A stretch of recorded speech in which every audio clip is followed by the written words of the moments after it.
Hello, my name's Amanda, and I don't know yet what this channel podcast will be called, but it is a knitting podcast, and this is episode 1. So, a little bit about myself.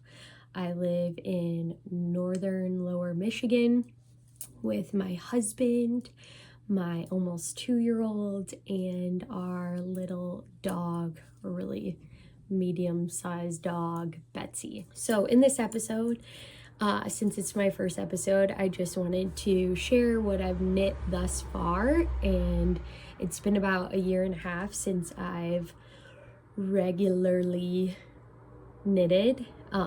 Really like a year since I've been consistently knitting, but without further ado, my first project was, I can't believe she used to fit into this little adorable Raglan sweater, and this looks so goofy on my head.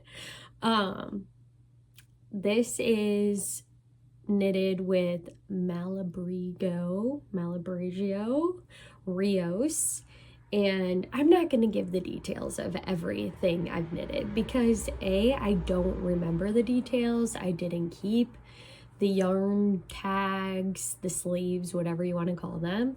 And I had no idea what Ravelry was until like 6 months ago. I didn't know what knitting YouTube was until like 6 months ago. So you're going to see that in my projects. It's like I found this pattern on Etsy because that's where I knew to go get patterns at the time. That's where I got my attempted sewing patterns.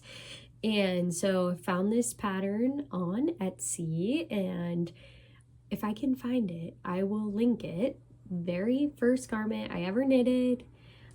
I don't think it has any mistakes, not to toot my own horn, but it's really, that's just like the simplicity of the pattern. So yeah, I'll link that. Very good if this is your first project. And I have since found that knitting baby things is a great way to get into garment knitting because they knit up so quickly, but you still learn all of the skills that you need for a full adult size garment. So the next thing I knitted was a vest that I also found on Etsy, and I think it was called like the Sproglets vest, and I have since knitted, so this isn't the original. This is second edition, which is actually felted because it was huge on my daughter. And I'm like, I'm just gonna throw it in the wash with warm water and see what happens. I don't know why I thought that was a good idea. This is superwash yarn, so I did wash this in the washer all the time. And it's, I mean, you can tell how worn it is. And I'll put in some pictures of her wearing it too, but she wore it literally every single day until she outgrew it. And then this she still wore when it was felted. It actually fit her perfectly for like a short period of time. So love that pattern. The first one I made her was in a cream color, also very cute. And I recently knitted my friend the same vest for her baby, and in Barocco Ultra, which is a superwash yarn, and I'll include a picture of that. And I still have some of that Barocco Ultra for another newborn size, or like 3 to 6 month size vest. I like that pattern. It was just like, you knit the front, you knit the back, it's garter stitch, you seam the sides together, and the sides are like, you know, very short, seam them together, and you're done. Very quick, simple knit. Okay, the next thing I knitted, so I knit the vest, I knit the sweater, and then of course my husband was like, I want a sweater. I'm like, okay, I will knit you a sweater. So this was last June 2024. I think I started knitting in April 2024. So June 2024, still on Etsy. That's where I'm getting my patterns. And this is, I believe, called the Wanderer sweater, and I'll link that in the description.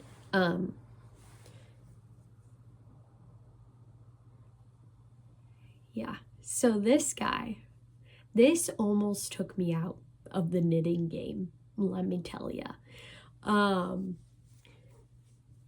Like I said, I'm not going to get into all the details of every single garment, especially once I get into my petite knit era. Y'all don't need to hear the details of petite knit, you know. And the reason that I'm recording this video now is I feel like I'm exiting out of the petite knit era. Not that I will never knit one of her patterns again. I just feel like, okay, been there, done that, know that the garments fit well, but I feel like I have enough experience and resources, really resources, to know that there are other designers out there that have great patterns that I want to try. And so I digress. This is called the Wanderer, I believe, and luckily as a knitter, my husband is not a very large man, so he still has a long torso and very long arms, but this did not take a century because I was knitting and knitting and knitting on it. It took a century just because I was new to knitting. It was a slog. So this took me from June until January of 2025, and this was, other than I knit my daughter a hat in the interim and maybe another vest, but like this was it for 7 months. And yeah, so I used Quince & Co., one of their yarns, bottom up, seamed sweater. And the very last thing I had to do was finish one of the sleeves, the cap of the sleeve. So I was like, my goal is to finish this by Christmas. Christmas came. I ran out of yarn. I ordered another skein of the yarn. It came, and it was totally different.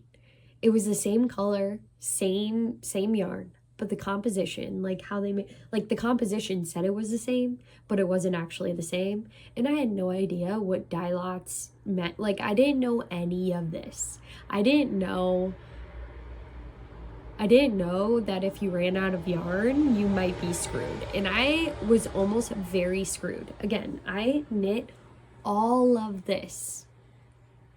I can't remember if I finished the collar at that point, but only had the cap of the sleeve. So you don't want the cap of the sleeve to be a totally different color yarn. Obviously, like the worst place to have a different color yarn. So anyways, long story short, my local yarn shop, I told her about my situation, and she's like, let's check Ravelry. And I'm like, I've heard of Ravelry, but don't really know anything about it. And she found a woman selling the exact yarn I needed, I believe the exact dye lot. Again, didn't know what that meant. And it was so much cheaper than what, like, it was more than 50% off from what I paid per skein originally. So, oh, and while I was knitting this took like, I don't know, 11, 12, probably 13 skeins. And I didn't have a ball winder at the time. I didn't think to ask the yarn store that I bought the yarn from to wind the skeins.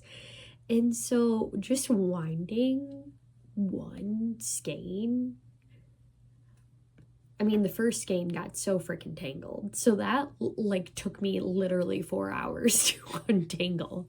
I think I spent cumulatively 12 hours just getting the skeins into balls. So 12 hours plus however long it took me to knit this whole thing. So get the yarn I need, finish the sleeve, seam everything together, and my husband tries it on. It's great. I mean, it was okay, actually. It was really rough at first, and then I think I started watching knitting YouTube videos and came across the idea of blocking. And so I was like, give me your sweater. I'm gonna block it. And when I did, oh my gosh, this yarn is so nice. It's so soft. It softened up so much. I have since knitted with a little bit of Peer Gynt, and I know people say like Peer Gynt really blooms and softens. This is the real deal. So this is Quince & Co. Owl. It's probably backwards. And it's beautiful. Issue with this though, one of the sleeves was at least 2 inches longer than the other sleeve. So the whole winter, my husband wore his sleeve rolled up like this, cuff rolled up, and then they were the same length. This summer though, I actually did some sweater surgery, shortened the sleeves, and now they're both the same length. But then he tried it on, he's like, why? Like, they're both too long still. So it's like, yeah, I don't, but this was from the cuff up and seamed together, so it's not like I could just like unravel the ribbing and knit the sleeve to the proper length. And sleeve issues has been a common thread through my journey, let me tell you. So this is probably the longest like the most I will describe a sweater as I move through my projects, just because this was one of my very first projects and it was such a freaking journey. So it took me 6 or 7 months to knit this bad boy, but it's finished and he wears it all the time. So that's what's been super exciting about this journey is my daughter, even when she was like, when she was able to stand, so I just remember her like standing in her little like kitchen helper stool, and she would point to her sweater would be on our little drying rack, and she's like, ooh, ooh, ooh, ooh. And she just loves wearing her sweaters, and she knows when I'm knitting a sweater for her, she knows it's for her, and loves wearing them. It's so sweet. My husband literally wore his sweater every single day. And the wear of that yarn, like we are hard on our garments. So that's one thing I've learned since I've started knitting, like what kinds of yarns I want to use. And I am just so glad that I randomly chose that Quince & Co. yarn because it is so hard wearing. Like he hauled wood. So just think of like all the wood pieces that could snag a sweater. There are no snags on his sweater, and he hauled a lot of freaking wood, okay? So moving on from there. So we have his sweater. Then I think I knitted this when I was knitting his sweater. Like I just needed a short project, and my daughter was gifted the cutest freaking knit fox hat, and I'm gonna insert a picture. And if you can share, if you know of a pattern that is very similar to this, please share, because I would love to reknit this fox hat in every single size until she tells me she doesn't want to wear it anymore. But this is what I knit her instead. And early days of my knitting journey, you can see the laddering. I don't know what's going on here. You can see how sad this pom-pom is. And I'm sorry about my Band-Aid hand. I might get to that. But it's still super cute. And if I can figure out how to insert pictures, I will, of all of these things being worn. So I think I went into the store. I went into a different yarn store, which I'm honestly, the people were not super helpful to beginner knitters. Like, the lady just seemed kind of annoyed because I had no idea what I wanted or what, like, I was like, hey, I really want to knit this type of pattern, and she was just kind of annoyed that I didn't know what kind of yarn I wanted, didn't know what pattern to knit. And again, like, I still wasn't like actually on no, I was not at all on Ravelry at that point. So she just picked out this pattern. It was fine. It served its purpose, and my daughter loves to wear it. Then after that, so after my husband's sweater, I was like, it is time to make me something. Because let's remember, I've already knit my daughter like 4 things, and I spent 6 months knitting my husband a sweater, and I still didn't have anything for myself. And so I just really wanted something like really quickly. It was January. I thought another sweater would take me 6 months. So I'm like, I'm not gonna knit myself a freaking sweater that I can't wear for 6 months. So I decided that I was gonna knit a vest, and I just picked out the yarn based on the color. It was Shelter, Brooklyn Tweed Shelter, so I think it's an unspun yarn, and found another pattern on Etsy. It was brioche vest. I don't even remember if I attempted to knit it. I think I did, and it just was not going well. And so I'm like, nope, not doing that. For some reason, I think it was at that time, doesn't matter, heard of the name Petite Knit, and my local yarn store features a lot of Petite Knit patterns. They sell Sandnes yarn, and so I'm like, okay, I'll check this out. And I found the holiday slipover, and I'm like, okay, this is great. This is like Aran weight. Still, not that really meant anything to me. And I knitted the holiday slipover, and I'll insert a picture because I have since unraveled that slipover.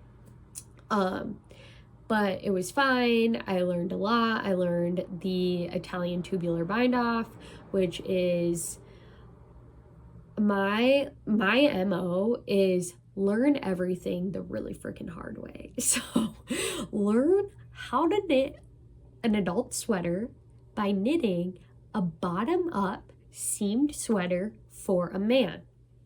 Learn Italian tubular bind off with it wasn't even just Brooklyn Shelter. It was that held with, I think it was a strand of Surrey alpaca. I don't know. It was gifted to me. So I held that together. Why? Because I think I just saw in the pattern like, oh, she holds 2 strands of yarn together. So did that and then unraveled that. That was fun. And yeah, so anyways, moving on. I think I wore it maybe for a month, maybe, and it just pilled a lot. The color, didn't love the color. I'm planning to make a pair of mittens out of it this winter. So after that failed holiday slipover, I made this. So I'll stand up, get a little close. This is the Cloud Top, again, by Petite Knit. And like I said, I started on Etsy, went into a Petite Knit era, And I feel like I'm coming out of that. And that's part of the reason that I feel like I want to start sharing now, is because I'm excited to share the adventure of like, I have a cable work, what do you call a cabled sweater in the queue from a book that I got, as well as some color work. So I'm just excited to venture out. So I know, I'm sorry, a lot of petite knit, but it is what it is, and it's a place to start. Storm sweater for my daughter, number 1. Love it, love knitting it. She wore it literally every day for like, she still wears it. It's a little small now. This is the Barocco Ultra. Funny story, when I decided I was gonna knit this sweater, I'm like, I'm gonna knit one for my daughter, for myself, for my husband. We're doing our Christmas pictures in this. Maybe I'll knit one for the dog. I bought all the yarn for that. Barocco, I think it's just Barocco Ultra. It's a superwash, 100% wool. And then this is when I started watching knitting YouTube, because then I kept hearing the word superwash and how I don't like to use superwash, and, you know, throwing around this lingo that I didn't really understand yet. But then I washed this, and this was quite the sleeve saga too, but I'm not going to go into it. But anyways, knit this. Glad I knit the smallest one first before knitting myself one and my husband one. Decided I don't like this yarn. I'm going to return it. So felt really bad, as one does, returning yarn to a yarn store. But it was like only like 2 or 3 weeks after I had bought it, but returned like 2 sweater quantities to this store, and moved on, and very grateful that I did. Probably won't use this yarn again, other than I have some left over for like a newborn vest. Next, for my daughter, I knit a Holger shirt, and it's a little stained, but it's still so cute, and it looks like really stained in this lighting. I knit this up in February this was my first experience with knitting for Olive merino, and yeah, it's so adorable. Loved it, loved the knitting experience. Then I knit the Monday sweater for myself, and hopefully I have a good picture of it. I think the picture I have on Ravelry, I'm in my dark, not aesthetically pleasing basement, and if that's the picture I share, that's just real life, okay?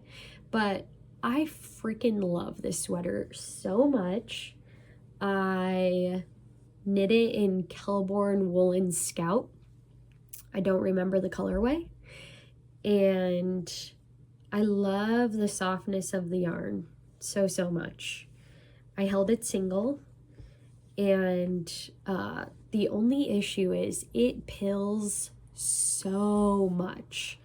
I cannot tell you how many times I've shaved this sweater. Truly, like, it's been at least a dozen times, and I just knitted it in February, finished it in March. But it's so soft. So I'm okay with the pilling, and also, like, it was the only hand knitted sweater that I owned. And so I wore it every single day for months. So some pilling, I think, is expected. Okay, what is next? Cumulus blouse. This was knit in Knitting for Olive soft silk mohair. another petite knit pattern, I know.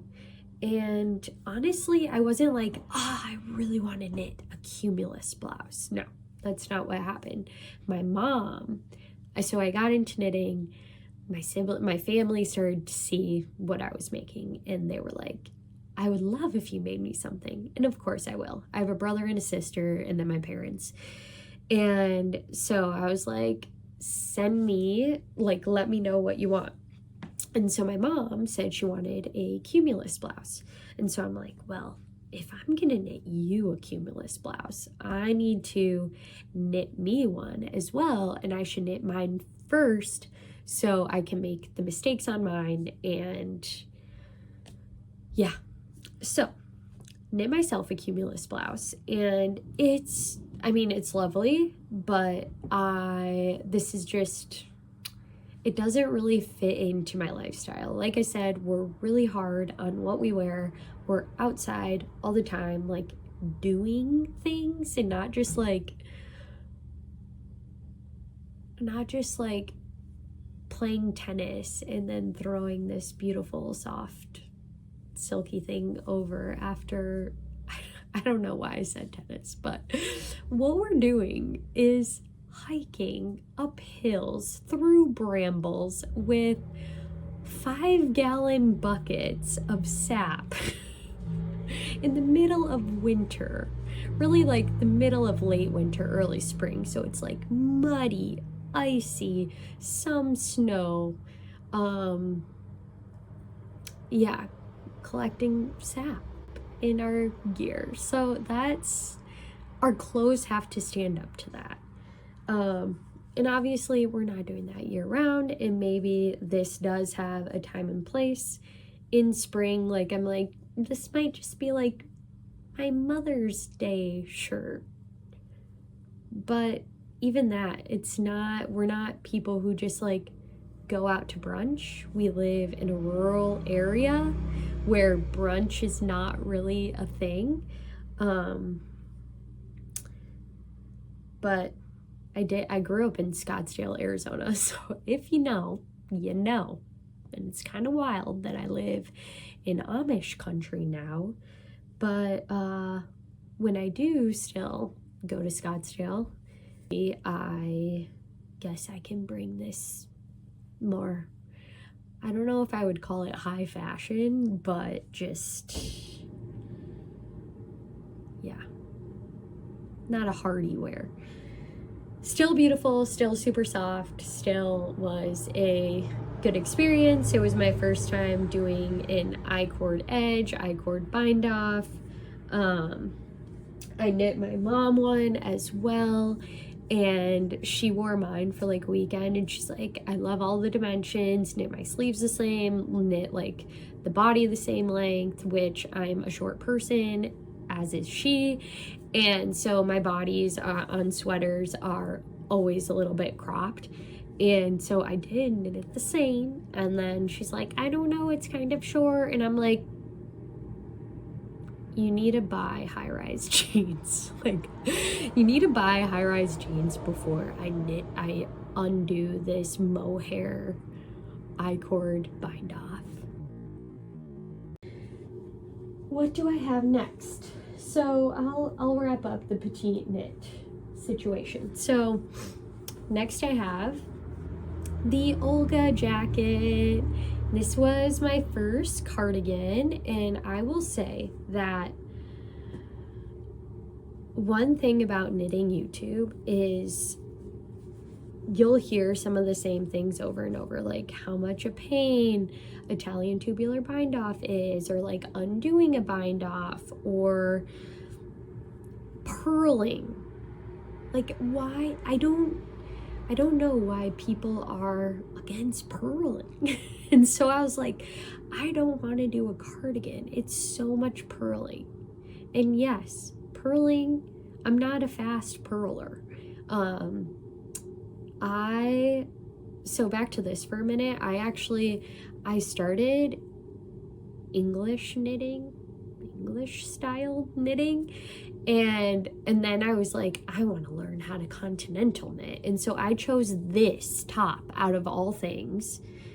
like I said, my MO is to learn everything the hardest way possible. And this is Rowan Denim Revival. So it's like recycled denim and cotton. It is not a springy yarn to work with and to learn continental knitting. It was fine, actually. It was so fine. Did my hands hurt? Maybe. I don't even remember. It was a while ago. But you can do it. You can do hard things. And purling is not that bad.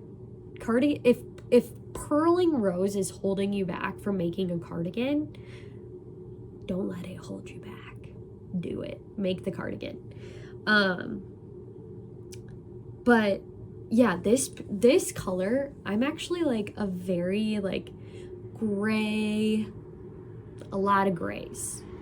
But since knitting, like, this is crazy. This is crazy that I knit something in this color.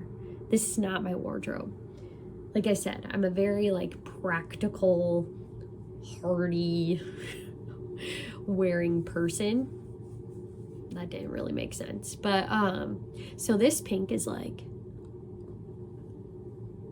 it's Shocking Pink by Sandnes Garn. It's actually called Shocking Pink.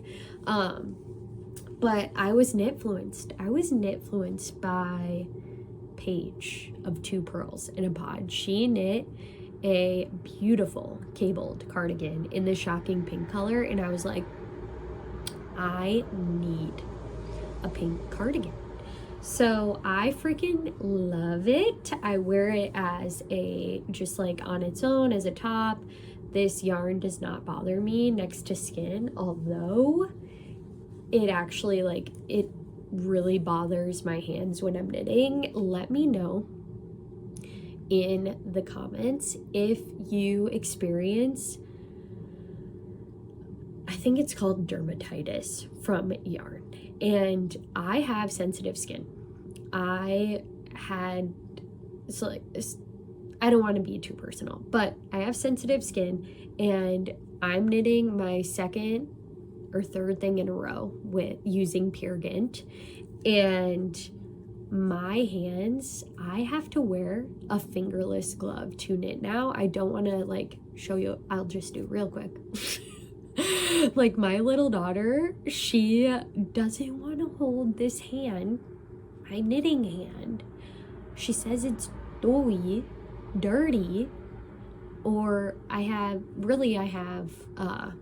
boo-boos, and it's from this yarn. It's just really hard on my hands, so I have like really bad eczema.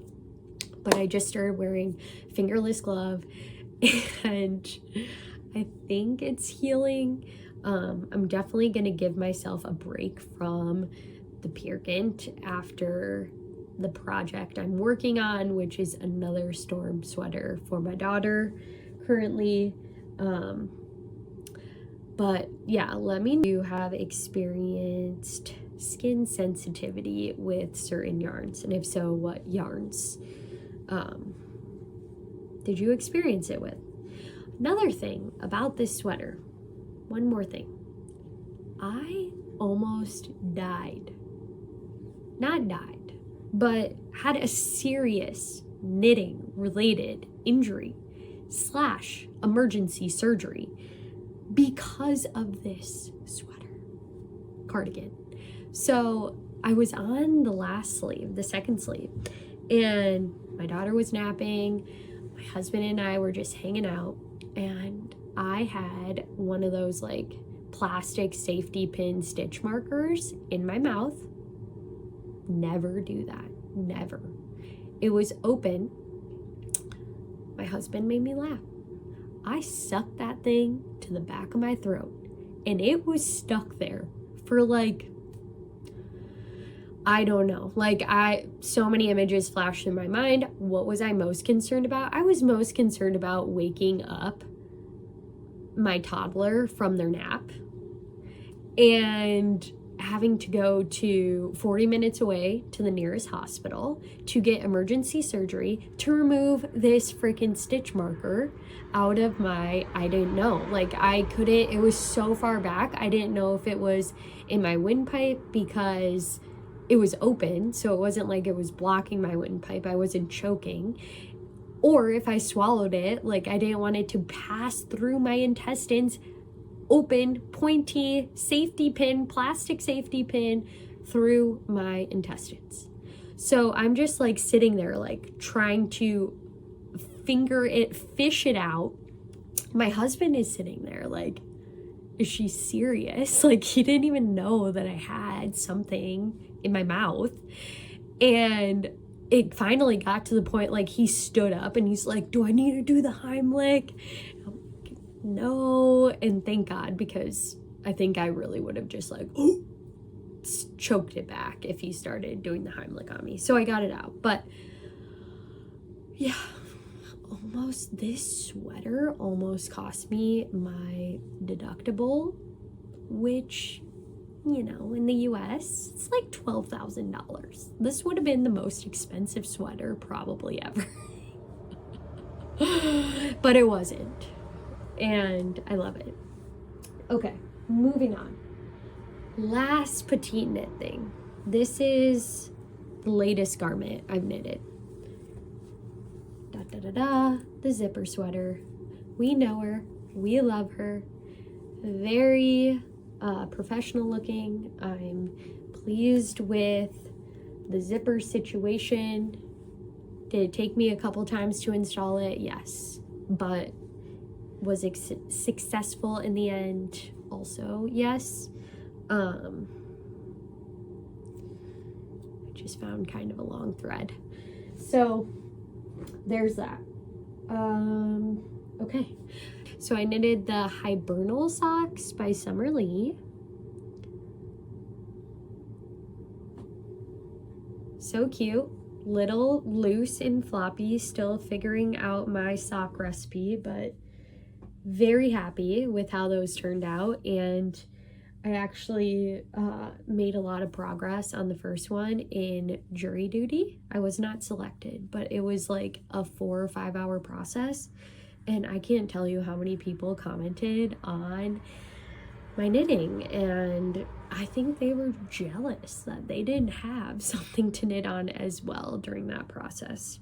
And then I just finished these socks. 3x1 rib socks for my husband for his birthday / our anniversary. Yes, love those. Those aren't, so this is like the first pair I've knitted, but I did attempt to knit another pair, and I still have the first sock I ever knitted, and it is just, it's so awkward. So if you know sock construction, you do the decreases on either side of the round, which makes sense. So you get this triangular shape with the decrease definition on each side. Well, for my first sock, I only did the decrease on one side on either side of the stitch marker. Looks and fits really funny. So it's just kind of like sitting in my knitting area as a memory of how far, as a benchmark to remember how far I've gone. So the last thing I want to share is a project that brought me so much joy, and he looks so just imperfect, and that's okay. I love him still. So he's played with a lot. My daughter loves him so much. This is Moosh. Let's fix his, really squeeze his eyes, from Moosh and Friends. And his little overalls. He's so cute. Look at the little tail.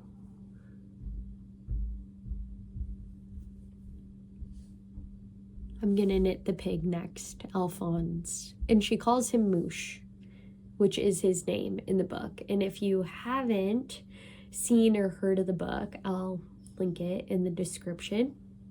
But Moosh and Friends. It comes with, I think, over 10 stuffed animal patterns, and then each animal, I believe, has 2 different outfits. So it's a ton of patterns. And I have heard, you know, like I've mentioned before, I watch so much knitting YouTube. It's crazy.